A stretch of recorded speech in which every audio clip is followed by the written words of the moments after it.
Eskerrik asko, Xabi, gonbidapena-gatik, datorri zatenei. Voy a hablaros sobre unos proyectos, unos fragmentos de proyectos asociados a estos conceptos de eficiencia, los límites y la indeterminación. Tal y como entendemos estos conceptos en la oficina están altamente vinculados, por lo que probablemente ninguno de los proyectos que enseño hoy estará exclusivamente vinculado con uno de ellos. Por tanto, será casi una conversación no lineal y rizomática, ¿no? Donde fragmentos de la conversación podrían vincularse con otros. Bueno, empiezo con esta imagen de Hiroshi Sugimoto. Es un fotógrafo japonés y esta foto pertenece a la serie Teatros, a la serie de cines. Comenzó esta serie en el 76 y la ha acabado hace poco, ¿no? Creo que estuvo en Madrid. Yo vi la exposición en Madrid en la Sala Mafre hace un par de años, año y medio. Lo que pretende el fotógrafo no es mostrar estos equipamientos o la infraestructura de estos cines, sino lo que quiere mostrar es la película. Entonces, lo que hace el fotógrafo es abrir el obturador de su cámara al comienzo de la película y la cierra al final, ¿no? Por tanto, si para un segundo de cine son necesarias 24 fotografías, pues aquí puede haber cientos de fotografías en una sola fotografía sobreexpuesta de información, ¿no? Por tanto, el autor dice que es una ganga, ¿no? Porque te ofrece cientos de fotos a precio de una. He traído esta planta, bueno, mejor dicho, estas plantas, porque es una superposición de dos plantas, para hablar de eficiencia, tal y como la entendemos o tal y como la intentamos practicar nosotros.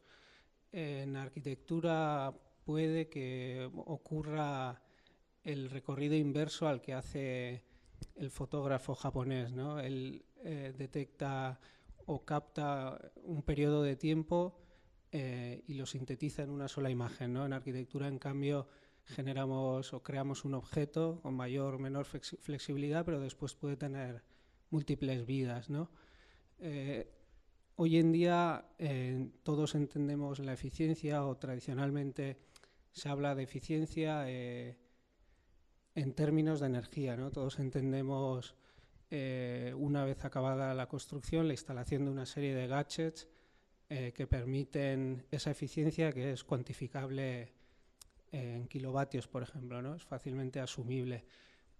Sin embargo, nosotros defendemos que en el origen de las decisiones que tomamos en arquitectura también podemos tomar decisiones eficientes, ¿no? En este caso, una planta puede ser eficiente por el modo en el que se gestionan las partes programáticas o por las posibilidades de uso que se puedan generar a partir de una planta. En este caso, el proyecto se trata de construir o de diseñar un cobertizo ganadero.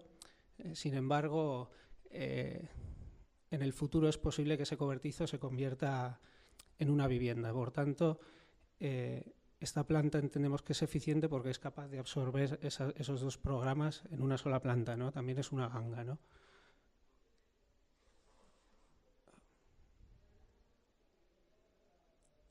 Claro, para comenzar este proyecto empezamos con esos dos proyectos paralelos para acabar en uno solo, ¿no?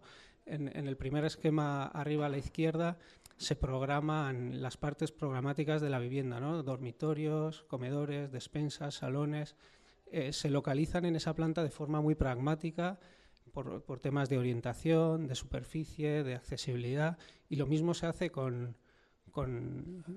se desgrana el programa del cobertizo, ¿no? El corral de recepción, el cobertizo, las parideras individuales, los bretes de rechazo donde entran las ovejas.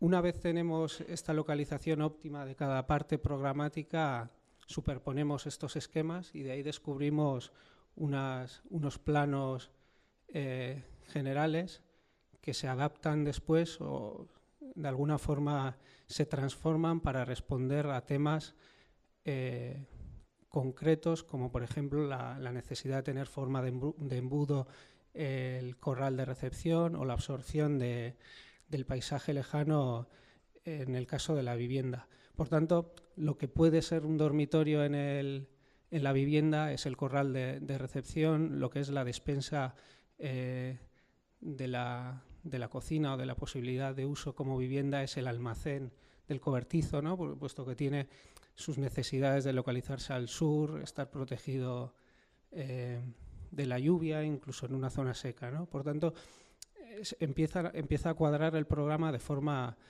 dual con el objetivo de conseguir un único objeto. Este es el resultado. Se intuyen ahí como varias geometrías superpuestas que responden a esas adaptaciones que sufre la espacialización inicial para poder responder de forma eficiente tanto a las posibilidades de uso como de vivienda como de cobertizo ganadero. Del estudio de los cobertizos ganaderos aprendimos el uso o el partido que se le puede sacar a estas puertas móviles que son como puertas lógicas de los antiguos softwares de informática, puertas lógicas que funcionan como en posición 0 o en posición 1, ¿no? Por tanto, mediante el uso de esas puertas que veréis después en la planta, conseguimos 3 configuraciones espaciales con 3 puertas, ¿no? 3 puertas que están localizadas en estos puntos estratégicos. Por tanto, esta planta es capaz de absorber 2 programas y 3 configuraciones espaciales, ¿no? Casi estamos hablando de 6 plantas en una. Esta es la opción de cobertizo ganadero transformado en vivienda. Bueno, si todo va bien, lo construiremos en verano con unos paneles estructurales de madera, de manera que si en el futuro es necesario hacer desaparecer este objeto, pues es fácilmente desmontable y desapareces de este fantástico paisaje, ¿no? He traído esta imagen porque para reflexionar sobre un tema, esta es la localización que tendrá este cobertizo ganadero, y ahí al fondo se ven una serie de obras. Nuestra oficina está por aquí y aquí hicimos una obra de un pequeño campo de fútbol que empezó a la vez que este proyecto. Yo creo que era abril de 2016 cuando empezamos ambos proyectos. En el campo de fútbol ya han jugado 2 temporadas y para este cobertizo de 80 metros, que presupuestariamente valdrá 5 veces menos, pues todavía estamos esperando. Bueno, hemos recibido hace un par de semanas la aceptación de la Administración, ¿no? Pero me parece un tema como para reflexionar. Un arquitecto hace un proyecto, después pasa por la mano de 5 arquitectos en la Administración. Me parece que casi... Bueno, no sé si nos estamos volviendo locos burocráticamente ya, ¿no? Entonces, si todo va bien y no hay ningún inconveniente, pues este objeto verá la luz a finales de verano. Bueno, el proyecto que os voy a enseñar después es un piso muy pequeño, un piso típico de estos, como el del... no sé si era la madre de Yolanda, de 50 a 60 metros, y me parece interesante porque nuestro trabajo aquí ha sido únicamente destapar algo que en realidad ya estaba ahí antes de que nosotros llegáramos. Me interesa esta frase que dice que antes no había nada o casi nada y después no demasiado, unas líneas, pero suficientes para que haya un arriba y un abajo, un principio y un fin, una derecha y una izquierda, un anverso y un reverso. Esta vivienda se localiza aquí en Donosti, cerca, bueno, al lado de la calle Ategorrieta, y este piso de geometría un poco extraña se sitúa detrás casi en la parte trasera de un bloque de viviendas. Este era su lujoso balcón que miraba hacia la calle, y el problema de esta vivienda era su reducida iluminación natural. Era una vivienda muy compartimentada, típica de estas como las que ha enseñado el compañero, y nuestro trabajo ha sido descubrir unas líneas esenciales que en realidad casi están ya ahí, ¿no? Y nuestro trabajo ha sido mirarlo con ciertos ojos para sacarlo como proyecto. La espacialidad de esta vivienda es una vivienda para madre e hija, por tanto solo van a vivir 2 personas aquí. Nace de la fusión entre la geometría perimetral existente y la potenciación de la reducida iluminación natural existente cuando llegamos a esta vivienda, ¿no? Que apenas tiene tres huecos al exterior.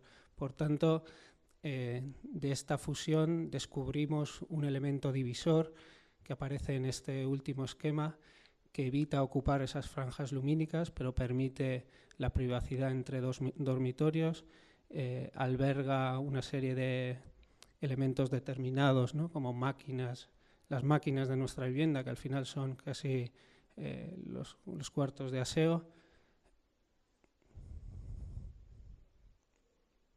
Entonces aparece este elemento divisor que alberga la ducha cilíndrica y el lavabo público. El cuarto inodoro está aparte y con esta pequeña acción también, dividiendo estos elementos de aseo, se multiplican las posibilidades de sincronicidad de estos elementos sin tener que añadir otro baño en un espacio tan reducido, ¿no? Por tanto, introduciendo en este elemento central estos objetos, se consigue liberar los espacios de alto valor lumínico, alto entre comillas, ¿no? Dentro de la humildad de la vivienda, de manera que aparece la secuencia de cocina, comedor, salón, estudio, dormitorio, estudio, acceso. En realidad, lo bonito de esta vivienda es que es difícil delimitar dónde acaba el territorio de cada una de esas ocupaciones que llevará a cabo el usuario, ¿no? De forma que este espacio circundante en torno a este elemento central es capaz de absorber situaciones no predeterminadas en el proyecto. Bueno, algunas imágenes de la obra acabada, aunque en realidad lo bonito sería, bueno, la hemos acabado hace poco, sería bonito ir ahí dentro de 3-4 meses para ver cómo lo ha conquistado el cliente, ¿no? Bueno, en cuanto a los materiales, hemos utilizado materiales muy industriales, constructivamente baratos, fáciles de montar. La materialidad espejada de la ducha cilíndrica y la materialidad policarbonato ondulada de elemento divisor permiten multiplicar y dejar pasar estas franjas lumínicas de forma tenue y misteriosa, ¿no? Por tanto, toda la vivienda disfruta de este pequeño lujo y alrededor de este único elemento divisor y esencial, pues ocurren las demás actividades de la vivienda.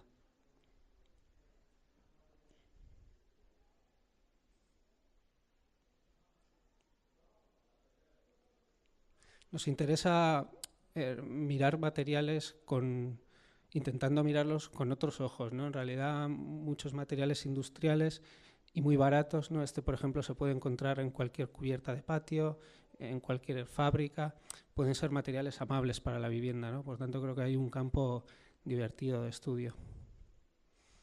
Bueno, las viviendas que voy a mostrar ahora están más vinculadas al concepto del límite. Esta es una imagen de un estudio que hicimos sobre los diferentes límites con posibilidades de generación de proyectos en Madrid. Tradicionalmente la arquitectura ha trabajado con límites físicos, pero en realidad límites sociales o administrativos pueden también ofrecernos pistas para la generación de nuevos espacios. La configuración espacial del siguiente proyecto nace de la introducción de un elemento divisor en una envolvente ya existente, por lo que se generan 2 mundos, ¿no? Están por un lado estos espacios sombreados, aislados, en los que aparecen o albergan las partes más privadas o íntimas de la vivienda, como pueden ser dormitorios o la cocina, y en cambio en el centro se genera un espacio ambiguo, continuo, cuya geometría conecta estas 2 terrazas existentes y un ventanal que generamos hacia el paisaje.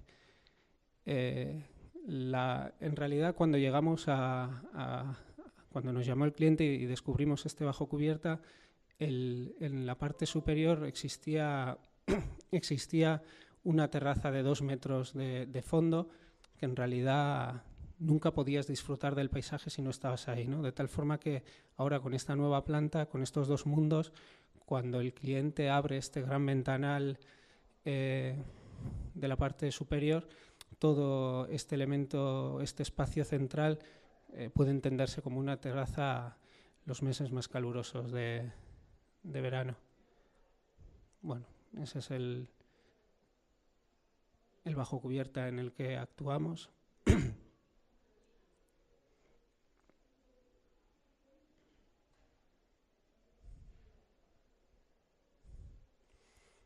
Si la geometría permite una visión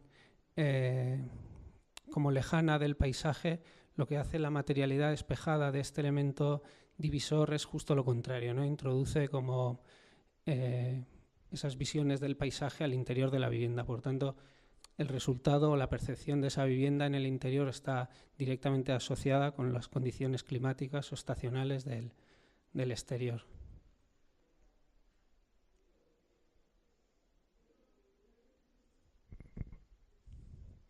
Bueno, esta última vivienda que voy a mostrar está en Vera. Aquí a la derecha este es el terreno en el que hemos actuado.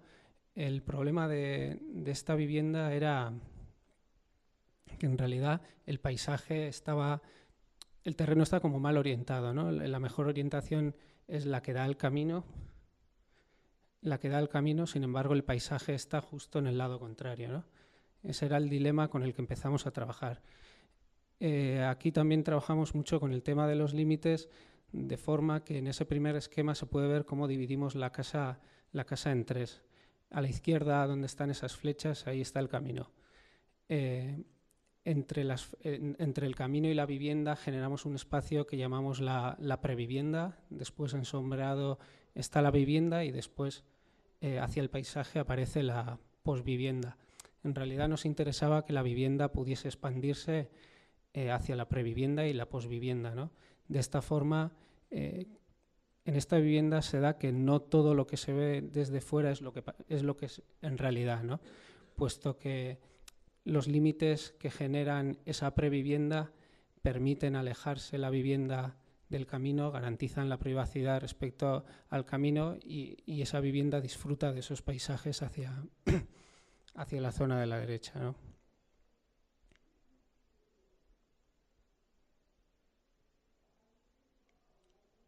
Intentamos que la vivienda se adaptara al máximo al terreno existente, de forma que no tuviésemos que excavar, lo mínimo, ¿no? Ahí en la sección esta de arriba aparece como esa zona de previvienda con ese muro perforado que permite garantizar esa privacidad, pero al mismo tiempo la introducción de luz en la vivienda por esa zona de mejor orientación, ¿no? Y después la vivienda ya se abre hacia la zona del paisaje. En la sección de arriba se puede intuir como hay una franja de instalaciones donde se alinean todas las instalaciones que dividen la vivienda.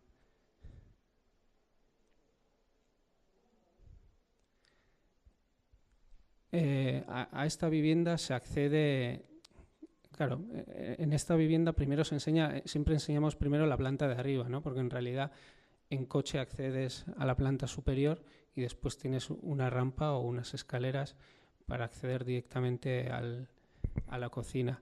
Aquí se ve este muro perforado entre el camino y la vivienda, ¿no? Generando ese espacio que llamamos previvienda, y un acceso como más directo a la vivienda desde esta parte, esta rampita que hay en la zona de la izquierda.